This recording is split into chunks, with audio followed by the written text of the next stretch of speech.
다 같이 사도신경으로 신앙 고백하시겠습니다. 전능하사 천지를 만드신 하나님 아버지를 내가 믿사옵.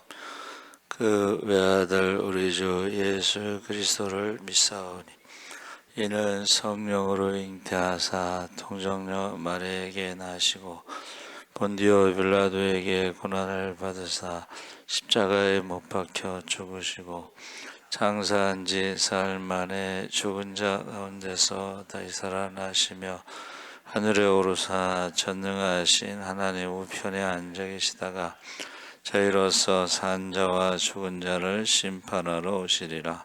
성령을 믿사오며 거룩한 공회와 성도가 서로 교통하는 것과 죄를 사하여 주시는 것과 몸이 다시 사는 것과 영원히 사는 것을 믿사옵나이다.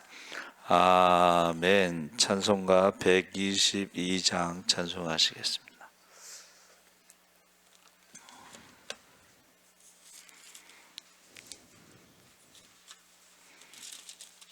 찬송가 122장 찬송하시겠습니다.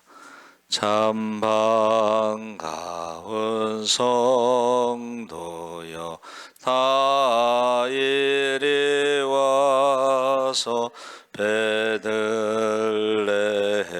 성 안에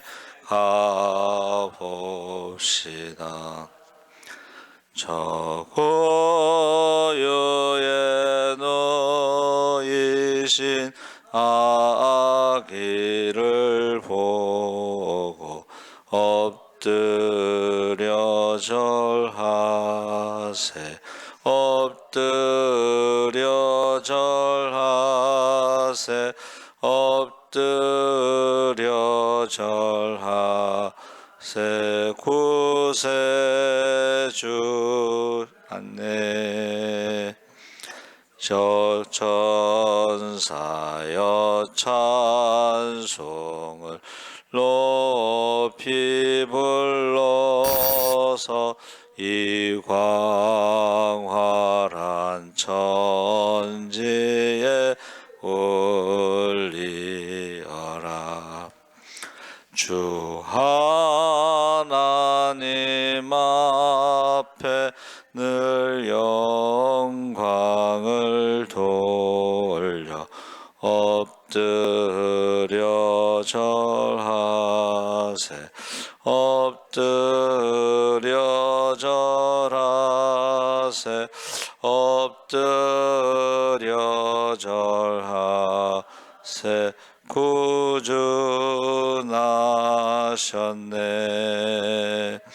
이 세상에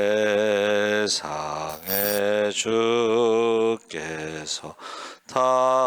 탄생할 때에 참신과 참사람이 되시려고 저 동정녀 몸에서 나시었으니 엎드려 절하세. 엎드려 절하세. 엎드려 절하세. 구주 나셨네. 여호와의 말씀이 육신을 입어 날 구원할 구주가 되셨도다. 늘 감사한 찬송을 주 앞에 드려 엎드려 절하세. 엎드려 절하세.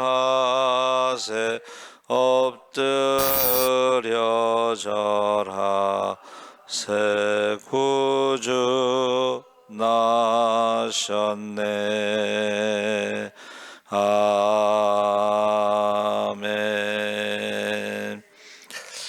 하나님 말씀 누가복음 2장 1절에서 7절까지 함께 읽겠습니다. 88쪽에 있습니다.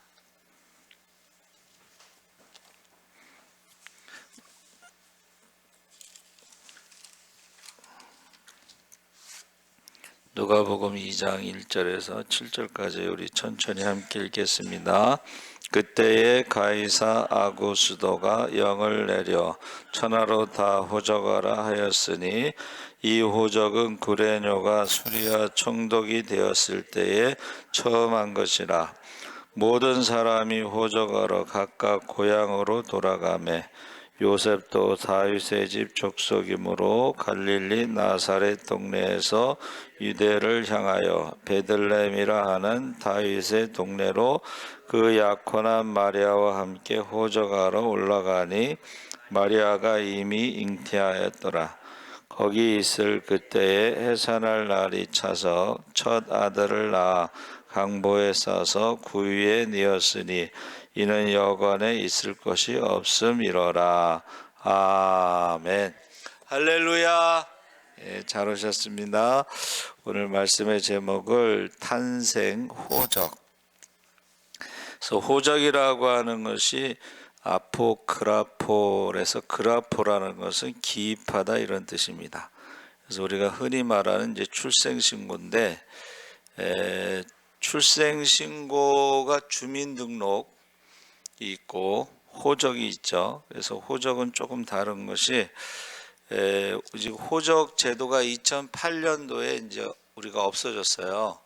그래서 가족관계 증명서 뭐 이렇게 했는데 이 주민등록은 지금 내가 누구와 함께 살고 있느냐. 호적 등본이라고 하는 것은 부모님이 누구고 뭐 자녀가 누구고 하는 자세하게 기록된 것인데 옛날에는 호적 등본 초본이 있었죠. 지금도 등본 초본이 있는데 이것이 그 가족 전체에 대한 것은 등본이고 개인적인 것은 초본입니다. 그래서 상세라는 말을 썼는데 그것은 이제 가족 전체에 대한 것이고 계보와 족보가 있습니다. 계보라고 하는 것은 영어로가 정확한 것 같아요. 영어로는 디니얼로지에서 하나님의 구원 계획에 한 사람의 역할의 중요성을 강조한다. 그래서 마태복음과 누가복음에 나오는 것은 한 사람의 중요성에 대해서 강조하는 계보인데 이것은 족보와는 좀 다르죠. 족보는 패밀리 트리라고 그래서 가족, 아까 말한 주민등록처럼 가족들의 중심인데 대동보라는 게 있죠. 대동보라는 것은 어떤 시조를 중심으로 여러 파가 있는 것을 다 모아놓은 것입니다. 그래서 저희도 족보를 보면 뭐 두껍잖아요, 그렇죠? 여러 권 있잖아요. 그래서 저와 여러분은 믿음의 대를 이어간다고 했을 때에 기도와 축복의 대를 이어간다고 했을 때에 한 사람의 중요성을 강조하는 계보가 되는 거예요. 그냥 누가 누구를 낳고 이런 것이 아니고 그 한 사람 한 사람의 중요성, 믿음의 그 계보가 되는 것입니다.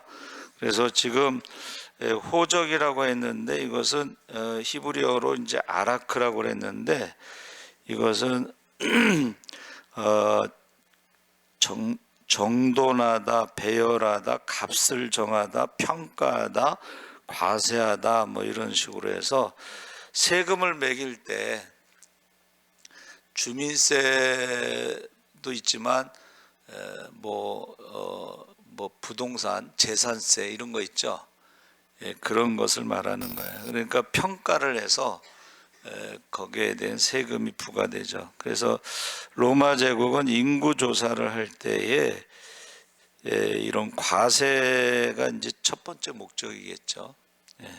그래서 지금 누가복음 2장에 예수 그리스도의 탄생과 유년 시절을 다루면서 인류를 구원하러 오신 낮고 천한 곳에 임한 왕을 주제로 지금 족보를 말하는 것은 시작이 어디냐? 시조.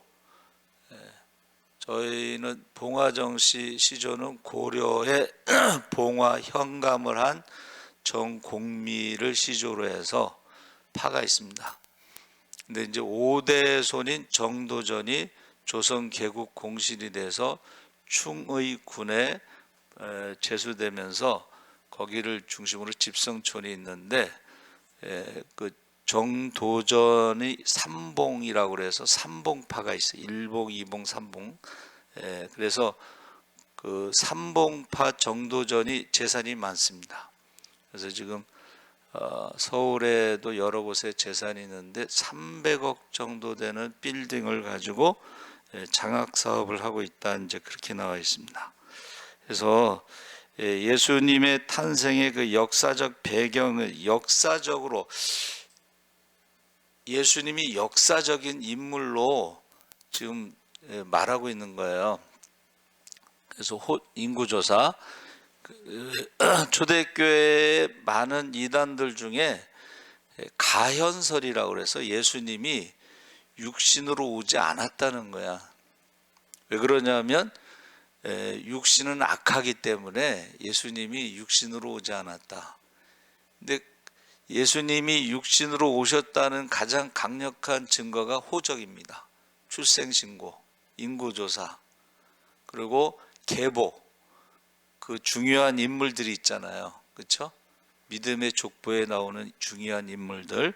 그래서 그것이 역사적인 예수를 지금 말하고 있는데 그것이 낮은 곳에 오셨다. 그래서 어느 큰 교회에서는 성탄절 창작 연극을 하는데 그 어떤 자매가 그거를 이제 시나리오를 써가지고 이렇게 목사님한테 그것을 이제 한번 읽어달라고. 그래서 보니까는 동방 박사가 멀리서 예수님께 예배자로 오셨다. 이제 그 내용이에요.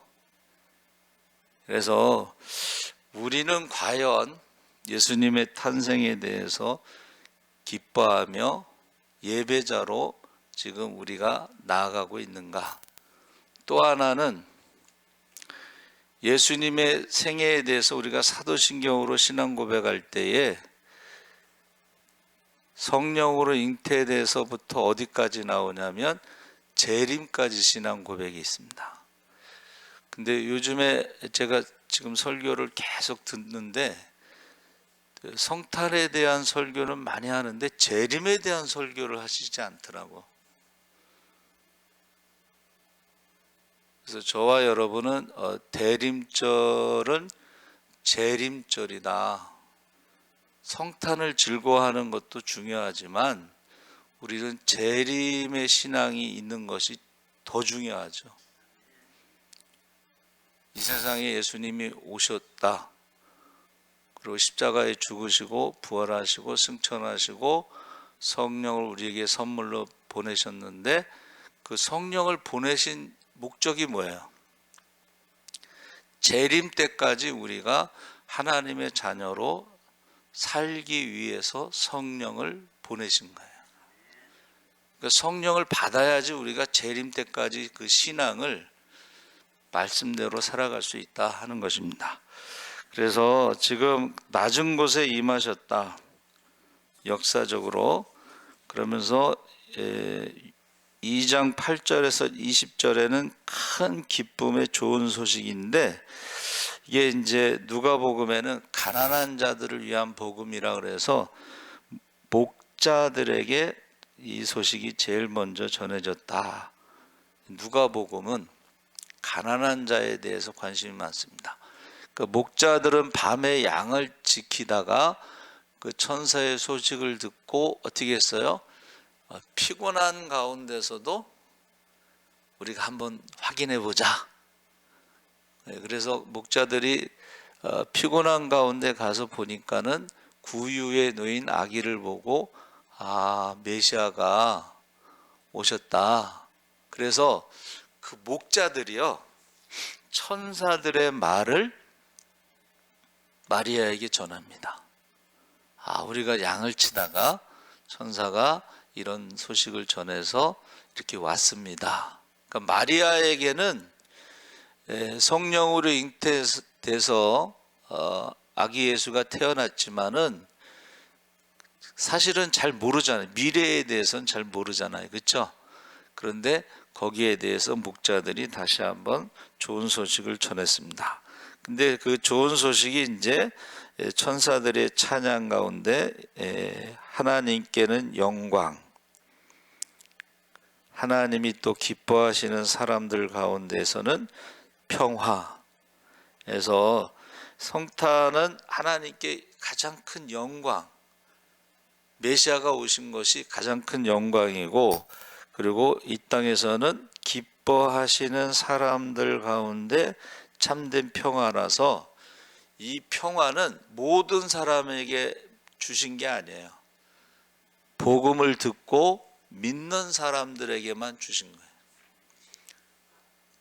복음을 듣고 믿지 않는 사람들은 여전히 불안한 가운데 살아가는 거예요. 여전히 불평 가운데 살아가는 거예요.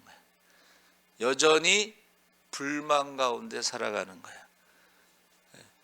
불평과 불만과 불안 가운데 살아가는 게 이게 저주 가운데, 죄와 사망의 저주 가운데, 생로병사의 고통 가운데 지옥에서 사는 거지. 앞으로 영원한 지옥의 고통을 경험하는 거예요. 근데 그거를 모른다는 거예요. 그래서 성경 천독을 한 목사님은 사람들이 성경을 믿음이 없는데 어떻게 성경을 읽느냐, 알지 못하는데 어떻게 성경을 읽느냐, 이렇게 말하잖아요. 또 기도하라고 그랬더니 믿음이 없는데 무슨 기도를 하냐고. 여러분, 기도를 해야지 응답받았을 때 믿음이 생기는 거예요. 할렐루야. 성경을 읽어야지만이 우리가 하나님은 믿음을, 한번 따라해보세요. 선물로 주신다. 자기가 막 노력해서 믿음이 생기고, 자기가 뭔가 열심히 해서 믿음이 생기고, 그게 아니고, 그러니까 우리가 믿음에 대해서 잘 오해를 하는 거예요. 모르는데 무슨 성경을 읽습니까?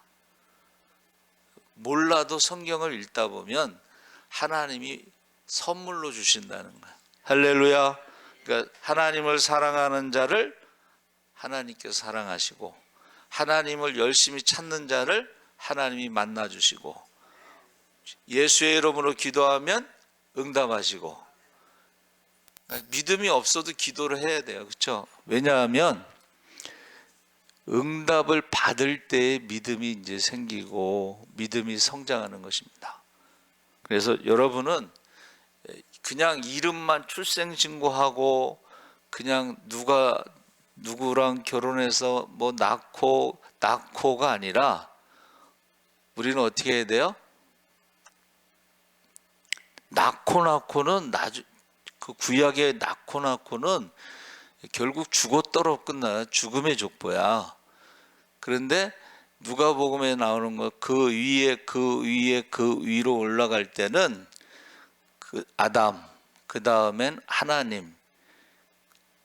하나님까지 족보가 올라갈 때 그게 영생의 족보가 되는 거야. 생명의 족보가 되는 거야. 할렐루야.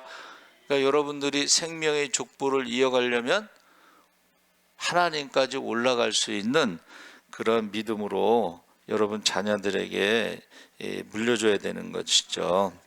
자, 그러면서 세 번째, 기다리는 사람들은 여러분 21절 39절에 평생 메시아를 기다린 시므온과 안나가 아기 예수를 알아보고 축복하죠. 경건하게 주를 기다리는 자들이 있다는 것입니다. 그래서 그들이 기도 가운데 어떻게 해요? 너희가 죽기 전에는 예수님을 메시아를 만난 다음에 죽는다 그랬으니까는 그걸 기다리면서 기도하고 있었는데 예수님을 아기 예수를 본 거죠. 그렇죠? 그리고 우리가 아기 예수를 보고 메시아라는 걸 어떻게 알겠어? 기도했으니까 알려주시니까 알죠. 그렇죠? 그래서 저와 여러분은 지금 재림을 기다리면서 기도하는 사람들이 되시기 바랍니다. 예. 그래서 예수님께서 이제 태어났을 때에 그 부모가 정결 예식을 이제 해서 할례를 행하죠. 예. 그래서 믿음의 가정에서 성장했다. 그래서 2장 40절에 52절에는 소년 예수의 성장에 대해서 12살 때 성전에서 내가 내 아버지 집에 있어야 할 줄을 알지 못하셨나이까. 그러니까 12살이면 이제 성인식을 준비하는 나이예요. 성인식은 한번 따라해 보세요. 율법의 아들. 제사장과 서기관들과 성전에서 토론을 했다는 거예요. 토론. 질문하고 답변하는. 그러니까는 12살에 준비를 하고 13살에 그가 성인이 됐다는 것은 율법의 아들로 하나님 말씀대로 순종하며 살아가는 의무와 책임이 있다는 거예요. 근데 여기서 벌써 예수님이 12살 때의 정체성을 지금 말하고 있는 거예요. 내가 내 아버지 집에 있어야 할 줄을 알지 못하셨나이까. 하나님을 아버지라고 하는, 하나님의 자녀라고 하는 정체성. 그러면 어떻게 해요? 저와 여러분도 사도신경에 전능하사 천지를 만드신 하나님 아버지를 내가 믿사오며, 여러분의 정체성, 주기도문에서도 하늘에 계신 우리 아버지여 이름이 거룩히 여김을 받으시오며, 이 정체성, 그 정체성이 바로 하나님께 영광을 돌리는 것입니다. 할렐루야. 그래서 믿음의 계보, 키가 자라고 지혜가 자라고 믿음이 자라면서 하나님과 사람들에게 사랑스러워 갔을 때에 성장이 있어야 돼요. 여러분, 믿음도 성장해야 되고, 키도 성장해야 되고, 지혜도 성장해야 되고, 기도도 성장해야 되고, 할렐루야. 그래서 여러분은 아주 중요한 계보를 이어가는 아주 중요한 인물이라는 거예요. 믿음으로 기도하는 저와 여러분 되기 바랍니다. 아멘. 하나님 아버지 감사합니다. 이제 예수님께서 이 땅에 오셨을 때에 목자들에게 그 소식을 먼저 전하셨습니다. 목자들이 피곤한 가운데서도 확인하러 가서 천사가 전해준 것을 마리아에게 전했습니다. 우리가 하나님 앞에 나올 때 정말로 예배자로 나오는지, 우리가 살아갈 때 하나님께 영광을 돌리면서 살아가고 있는지, 우리의 정체성을 정확하게 우리가 확인하게 하여 주시옵소서. 특별히 우리의 신앙은 재림으로 마무리가 되는 것입니다. 주님 오시는 그날에 기뻐 뛰며 주님을 찬양할 수 있도록, 또 믿음의 계보를 이어갈 수 있도록, 영생의 족보의 그림이 기록될 수 있도록 기도하게 하여